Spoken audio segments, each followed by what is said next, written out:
बिस्मिल्लाहिर्रहमानिर्रहीम। अस्सलाम वालेकुम नाज़रीन, मैं हूँ शुजात नेमन और आज PS6 के हवाले से आपकी खिदमत में अपना तज़िया लेके हाज़िर हुआ हूँ। तो दोस्तों, वीडियो को स्टार्ट करने से पहले मेरा channel Shujaat Neyman PS6 analysis को सब्सक्राइब करें एंड बेल आइकन पर प्रेस करें। तो दोस्तों, आज की वीडियो स्टार्ट करते हैं कि सट्टे और पोजीशन होल्डिंग में क्या फ़र्क है। कि काफ़ी लोगों ने सवाल किया था कि भाई ये बेसिकली सट्टा होता क्या है। तो सर, सट्टा दो तरह का है। एक तो वो है कि जो आप लोग रेडी में माल लेके फ्यूचर में सेल करते हैं और मंथ के एंड में क्लोजिंग आती है।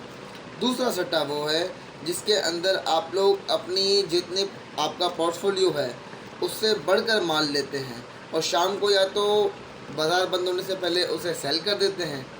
तो जितना भी आपका प्लस माइनस है वो आपके पोर्टफोलियो से प्लस या माइनस हो जाता है। अगर प्लस हुए तो पोर्टफोलियो में ऐड हो जाएगा और या तो माइनस होते हैं तो आपके पोर्टफोलियो से माइनस हो जाएगा। और उसमें अगर आउटस्टैंडिंग रखते हैं तो उसकी क्या प्रॉफिट एंड लॉस होता है उस बारे में आज बात करेंगे। तो सबसे पहले बात करते हैं भाई, जो आप लोगों को मैंने बताया है कि डेली बेसिस पे जो है माल ले लेते हैं जो लोग। जैसे मिसाल के तौर पर आपका 1 लाख रुपया जो है वो पोर्टफोलियो के अंदर है। अब आपने उसके अंदर से एक तो ये है कि आप 1 लाख के अंदर जो है वो माल ले लें और वो हो गई पोजीशन होल्डिंग कि आप लोगों ने जितना भी माल लिया अपने पोर्टफोलियो को वो रखा हुआ है, जब दिल करे बेच रहे हैं और जब दिल करे नहीं बेच रहे। दूसरी चीज़ अब हो गया उसमें डेली का सट्टा। आपका 1 लाख रुपये पोर्टफोलियो में पड़ा हुआ है, आपने मिसाल के तौर पर बात कर रहा हूँ, तो आपने उससे कहा कि भाई अब मैं बिलफर्स 1 लाख के अंदर 100 रुपये का एक शेयर है। तो अगर आपकी पोजीशन में होगा तो आप बोलोगे मैंने भाई 1000 शेयर लेना है और अपनी मर्ज़ी से लेंगे या बेचेंगे। और अगर आप उसी माल को सट्टे में लेते हैं तो आप चाहें तो 10,000 शेयर ले लें, उसके भाई 10 लाख का माल ले लें, 20,000 शेयर ले लें, 20 लाख का माल ले लें। लेकिन उसकी सूरत क्या होगी कि या तो आप 3:30 बजे वो माल, जब बाज़ार बंद होने वाला है, जो भी बाज़ार की टाइमिंग की अभी शॉर्ट टाइमिंग चल रही थी, अभी लॉकडाउन के बाद देखते हैं क्या पोजीशन है, तो उस हिसाब से अगर 3:30 वाली टाइमिंग लेके चलें तो बाज़ार बंद होने से पहले आप लोगों ने वो माल बेचना ही बेचना है। चाहे आप अपना 1000 शेयर रख लें, लेकिन आपको बकाया जो भी आपने 20,000 शेयर लिए हैं, 10,000 शेयर लिए हैं, वो आपको बेचने पड़ेंगे, चाहे आप प्लस में हो या माइनस में हो। वो है रेगुलर सट्टा। अब उसी में आउटस्टैंडिंग आती है कि जो माल आपने एक्स्ट्रा ले लिया है उसका आप बदला दे के, यानी नेक्स्ट डे पे उसी डेट को, जो रेगुलर डे का जो होगा ना, वो प्लस माइनस आपका कटौती हो जाएगी। नेक्स्ट डे आपको वही रेट के ऊपर दोबारा से वो माल मिल जाएगा। नेक्स्ट डे संभाल लेगा हाउस आपका, जो आपका ब्रोकरेज हाउस है। अब नेक्स्ट डे फिर आपकी पोजीशन देखी जाएगी, क्योंकि मैक्सिमम 2-3 दिन ही जो है वो आउटस्टैंडिंग रखी जाती है, बहुत ज़्यादा हफ्ते तक रखी जाती है आउटस्टैंडिंग। तो आउटस्टैंडिंग बहुत कम रखी जाती है। वैसे कोई बहुत ज़्यादा बड़ी इन्वेस्टमेंट में हो और बहुत बड़ा माल लिया हो तो चलो आउटस्टैंडिंग भी रखी जाती है, वरना कम से कम रखी जाती है। लेकिन अभी आउटस्टैंडिंग रखी जाती है तो उसके ऊपर क्या फ़ायदा और क्या नुकसान है वो मैं आप लोगों को बता रहा हूँ। अब आपने आउटस्टैंडिंग रख ली, मैं अक्सर कहता हूँ ना कि जब मार्केट माइनस में हो या भी कोरोना की मंदी भी चल रही है, तो इस वजह से कोरोना में जो तेज़ी मंदी तो आती है, लेकिन उससे मैं आप लोगों को कहता हूँ आउटस्टैंडिंग ना रखें। अब उसका प्रॉफिट एंड लॉस मैं आप लोगों को बताने लगा हूँ कि नेक्स्ट डे भी अगर आपको रेट नहीं मिला, फिर आपने माल संभाल लिया बदला दे के, फिर रेट नहीं मिला। अब देखें, अगर ये 100 रुपये वाला शेयर है, 98 का हो गया, आपने आउटस्टैंडिंग लेके माल संभाल लिया, 95 का हो गया आपने संभाल लिया, 92 का हो गया आपने संभाल लिया, लेकिन कब तक संभालेंगे? आउटस्टैंडिंग है ना, आपका अपना माल तो है नहीं, आपका अपना पोर्टफोलियो तो है नहीं कि चलो अगर मेरा 1000 शेयर था, चाहे वो 10 रुपये 20 रुपये नीचे आ जाए, वो लॉस बुक कर लेना और प्रॉफिट टेकिंग वो अलग चीज़ है। लेकिन अभी अगर आप रखना चाहें तो आपका माल 50 रुपये भी नीचे आए रख तो सकते हैं, क्योंकि वो आपके पोर्टफोलियो में, लेकिन ये आपके पोर्टफोलियो में नहीं था, ये सट्टे का माल था, ये आउटस्टैंडिंग आपने ली हुई थी, तो आपने ये सेल करना ही करना है। तो उस सूरत में अगर रेट नहीं मिलेगा तो आपको माल बेचना पड़ेगा। सेम डे पे बेच लें, एक दिन में बेच लें, 2 दिन में बेच लें, आपको बेचना पड़ेगा। तो उसके अंदर आउटस्टैंडिंग ऐसे मौके पे जब एक पैनिक का माहौल चल रहा हो, उस सूरत में जब ऐसी आउटस्टैंडिंग रखना, इसीलिए कहता हूँ कि मौत है, क्योंकि नहीं संभाली जाती। फिर अब जब रेट नहीं संभालेगा, और जाहिर सी बात है आपने 10-20 हज़ार शेयर ले लिए हैं, तो अगर 5-6 रुपये भी नीचे आ जाते हैं, आप 10,000 शेयर से 50, अब अगर 5 रुपये नीचे है तो 50,000 माइनस हो गए। 20,000 शेयर से 5 रुपये के तो 1 लाख माइनस हो गए। अब जो आपका 1 लाख पोर्टफोलियो में जो मैंने एक आप लोगों को बताया कि मिसाल के तौर पर अगर आपका 1 लाख पोर्टफोलियो में है और आपने 1 लाख की जगह भाई 20 लाख का माल ले लिया है और आपने जब बेचा और वहाँ से 50,000 माइनस हो गए, 10,000 शेयर थे तो, या तो 20,000 शेयर तो 1 लाख माइनस हो गए, तो वो आपके लाख पे तो ख़त्म हो गए।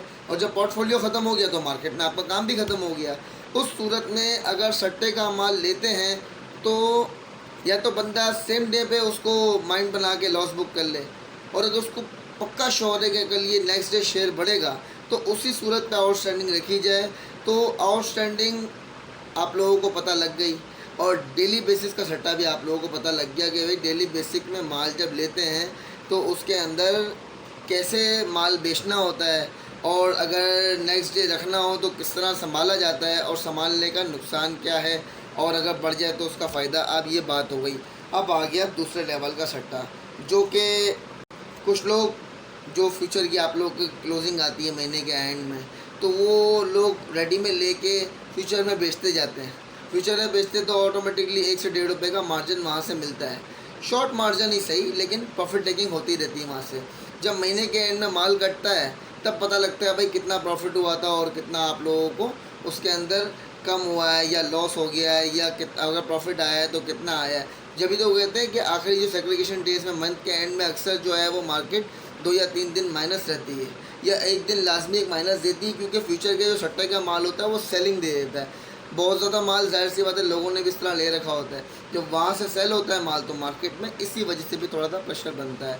तो ये थी आज की बात कि मैंने आप लोगों को बताया कि रेगुलर बेसिस पे सट्टा जो है वो किस तरह खेला जाता है कि आपके छोटा सा पोर्टफोलियो हो और आपने पोर्टफोलियो से 10 या 20 गुना माल ले लेते हैं, तो आप लोग उसको किस तरह बेचते हैं और नेक्स्ट डे किस तरह रखते हैं। बेसिकली इसे सट्टा कहते हैं। बोलते हैं ना कि अक्सर ब्रोकरेज हाउस वाले कहते हैं यार हम सट्टा नहीं करते ज़्यादातर। क्यों? क्योंकि उसमें ये होता है कि अगर 1 या 2 दिन उनकी भी लिमिट नहीं हुई, क्योंकि आपने कहा तो 1 लाख का पोर्टफोलियो था, वो उन्होंने 20 लाख का माल दिला के दिया, वो 1 दिन संभाल रहे हैं, 2 दिन संभाल रहे हैं, 3 दिन संभाल रहे हैं, तो उस सूरत में उनको आगे पे करना होता है। तो आपका प्लस या माइनस आपके पोर्टफोलियो की लिमिट तक होता है। जब आपका जहाँ पर भी आपके जो आपने 1 लाख सिक्योरिटी या 2 लाख सिक्योरिटी जो आपकी पड़ी हुई आपके अकाउंट के अंदर आपके पोर्टफोलियो में, वो अगर ख़त्म हो जाए तो आप लोग ऑटोमेटिकली आपका माल कट जाएगा, और अगर वहाँ से प्लस हो गए तो आपके पोर्टफोलियो में वही पैसे ऐड हो जाएंगे।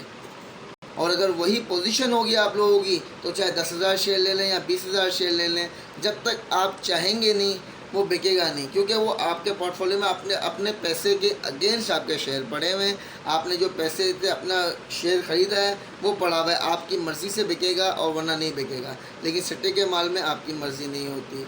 तो फ्रेंड्स, आज की वीडियो आप लोगों को उम्मीद है बहुत पसंद आई होगी, और ये सट्टे का कॉन्सेप्ट भी काफ़ी लोगों का क्लियर होगा, क्योंकि काफ़ी लोगों ने मुझसे पूछा था कि भाई ये डेली बेसिस पे खेलते हैं तो क्या होता है, और आउटस्टैंडिंग रखने से क्या होता है, और रेडी में लेके फ्यूचर में बेचने से क्या होता है। तो ये सारी चीज़ मैंने आप लोगों को आज के व्लॉग में बताई। कल के व्लॉग में मैं आप लोगों को ये बताऊँगा कि नंबर ऑफ़ शेयर्स और नंबर ऑफ़ मनी के बीच में क्या डिफरेंट बिटवीन है। लोग जो एक ज़्यादातर शिकवा यही रहता है कि यार इन्वेस्टमेंट कर रहे हैं, इतना ज़्यादा प्रॉफिट नहीं आ रहा। तो मैं आप लोगों को हमेशा एक बात कहता हूँ कि भाई नंबर ऑफ़ शेयर्स काउंट होते हैं, नंबर ऑफ़ मनी काउंट नहीं होता। तो उसके बारे में कल के व्लॉग में एक अच्छा खुलासा होगा। जब तक के लिए मैं शुजात नेमन आप लोगों से इजाज़त चाहूँगा। जज़ाकल्लाह, अल्लाह हाफ़िज़, शुक्रिया।